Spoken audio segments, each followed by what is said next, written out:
Welcome to Watch the Product User Manual.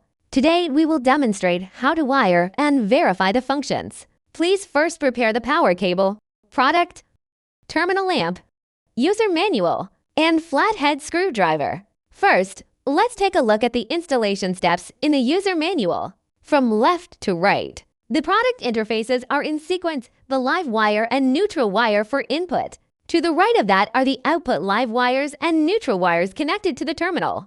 According to the marks, insert the power cables and lamp wires in the corresponding positions. Tighten the screws to ensure there is no looseness. After the wiring is completed, first check again the order of the live wire and neutral wire. And you can power on after confirming there is no error. Plug in the power supply. The Human Presence Sensing Radar module starts working immediately. Automatically control the terminal lamp to light up.